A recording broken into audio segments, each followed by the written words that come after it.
नमस्कार, मैं डॉक्टर अरुण। मैं अपने चैनल पुरातन विज्ञान पर आज से एक नया सीरीज शुरू करने जा रहे हैं।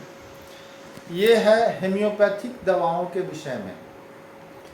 आज सबसे पहला वीडियो में हम टेटनस के ऊपर ये वीडियो बना रहे हैं। तो आइए जानते हैं कि टेटनस क्या है।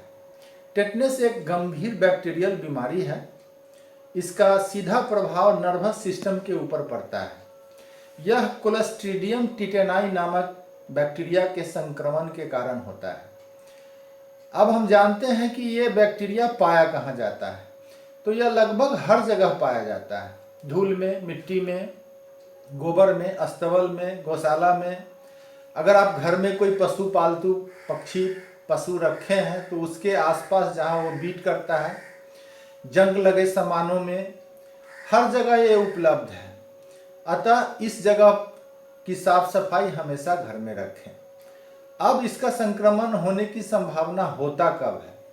तो इसकी सबसे ज़्यादा संभावना होती है जब आप एक्सीडेंटल इंजरी में घायल होते हैं, या आपको अचानक कहीं कुछ से कट जाता है, जल जाता है, या कोई पशु पक्षी आपको काट लेता है, जैसे चूहा है, बिल्ली है, कुत्ता है, छुछुंदर है, या कभी कभी आपस में घर में दो बच्चे आपस में लड़ते समय भी एक दूसरे को दांत काट लेते हैं।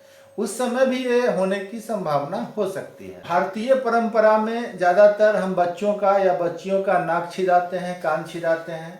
आजकल एक नया फैशन है, टैटू बनवाते हैं।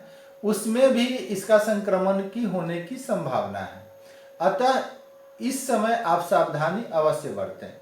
अब जानते हैं कि आप कैसे जानेंगे कि इसका संक्रमण हुआ है या नहीं। सबसे पहले जब टेटनस का संक्रमण शुरू होता है तो मांसपेशियों में तनाव या खिंचाव आने लगता है। कभी कभी इसमें शरीर पूरा धनुष की तरफ पीछे की तरफ ऐंठ जाती है। इसलिए इस बीमारी का एक नाम धनुष्टंकार रोग भी जानते हैं। इसमें कभी कभी जबड़ा लॉक हो जाता है, इसलिए इस बीमारी का एक नाम जॉ लॉक बीमारी भी है। सबसे बड़ी बात कि यह छुआछूत की बीमारी नहीं है। अगर इस तरह की लक्षण आपको जब भी दिखाई पड़े तो आप तुरंत सावधान हो जाएं, किसी कुशल चिकित्सक के पास जाएं और इलाज शुरू करें। वैसे टेटनस के कारण मृत्यु दर बहुत कम है, क्योंकि इसका इलाज लगभग हर जगह और इसकी दवा लगभग हर जगह उपलब्ध है। आइए अब हम टेटनस के टीकाकरण के विषय में जानते हैं। बच्चों का जब टीकाकरण होता है उस समय एक टीका दिया जाता है DTaP। यह 3 बीमारियों से बच्चों की सुरक्षा रखता है। पहला डिप्थेरिया, दूसरा टेटनस और तीसरा होता है पर्टूसिस। पर्टूसिस एक तरफ की खांसी होती है, कुत्ता खांसी की तरह। इसका जो डोज होता है बच्चे के जन्म से दूसरे महीने में, चौथे महीने में, छठे महीने में पड़ता है। उसके बाद 15 से 18 महीने के बीच पड़ता है, और अंतिम इसका जो है वो अंत में 4 से 6 वर्ष के बीच में पड़ता है। हर हाल में यह टीकाकरण बच्चों का 7 वर्ष से पहले हो जाना चाहिए।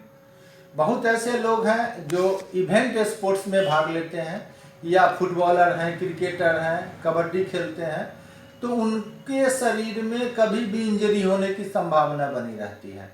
तो वैसे स्पोर्ट्स पर्सन के लिए एक टेटनस की वैक्सीन अलग से आती है, जिसका बूस्टर डोज हर 10 वर्ष पे पड़ता है। Prevention is better than cure. आपके साथ जब भी कभी कट जाए, फट जाए, जल जाए, चूहा काट ले, छुछुंदर काट ले, कोई कीड़ा काट ले, ऐसा कुछ भी हो, उस जगह को सबसे पहले बहुत अच्छे क्वालिटी के एंटीसेप्टिक से धोएं। आप इसके लिए बेटाडीन का इस्तेमाल कर सकते हैं, डिटॉल का इस्तेमाल कर सकते हैं, सेवलॉन का इस्तेमाल कर सकते हैं। लेकिन मेरी राय माने तो होम्योपैथ की एक दवा आती है कैलेंडुला क्यू, जो गेंदे के पत्ते के रस से बनता है। बहुत ही सुरक्षित और बहुत ही प्रभावी दवा है। 1 कप पानी में 20 से 30 बूंद डालें और उस जगह को जहां पर आपको इंजरी हुआ है अच्छी तरह से धोएं। यह सुरक्षित इस मायने में भी है कि आप अगर फर्स्ट एड किट के रूप में घर में रखे हैं, कभी धोखा से कोई बच्चा इसे पी भी ले तो कोई दिक्कत नहीं आने की संभावना है। वैसे अगर बेटाडीन, डिटॉल, सेवलॉन कोई बच्चा पी ले तो एक अलग आपात स्थिति आ सकती है।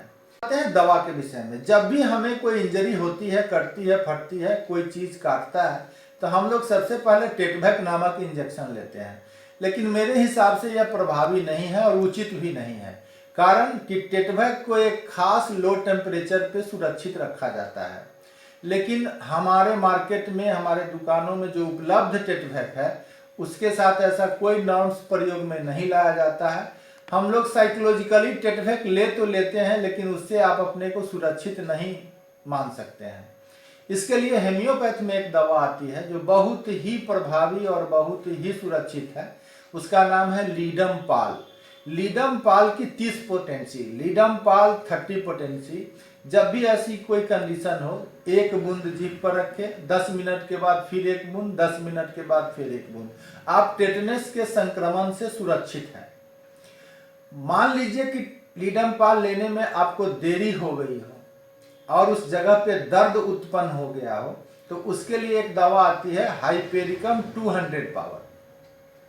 हाइपेरिकम 200 पावर की एक बूंद दवा, पुनः 10 मिनट के बाद एक बूंद दवा, पुनः 10 मिनट के बाद एक बूंद दवा जीभ पे रखें और अपने आप को सुरक्षित कर लें। हेमियोपैथ में इसी सीरीज में एक दवा आती है स्टेफिसेग्रिया। जब आप कोई ऑपरेशन छोटा या बड़ा करा कर आते हैं तो बहुत सारी चीज़ें होने की संभावना रहती है, जैसे खून की कमी, कमजोरी आना या ऑपरेशन के बाद का कोई दुष्प्रभाव होना। ऑपरेशन के बाद आप यथाशीघ्र स्टेफिसेग्रिया दवा की 1 m पोटेंसी, 1 m कहते हैं 1000 पावर को, 1 m पोटेंसी की एक बूंद 3 दिन सुबह सुबह खाली पेट ले लें और ऑपरेशन से होने वाली तमाम आपत्तिजनक संभावनाओं को निष्क्रिय करें। तो ये हो गया टेटनस सीरीज का हमारा ये पहला वीडियो। हमें आशा है कि आपको पसंद आया होगा, और अगर आपने अभी तक हमारे चैनल को सब्सक्राइब नहीं किया है तो ज़रूर से सब्सक्राइब करें। और आप किसी और दवा के विषय में या किसी बीमारी के विषय में जानना चाहते हैं तो हमारे कमेंट बॉक्स में अवश्य लिखें। जय हिंद, जय भारत, नमस्कार।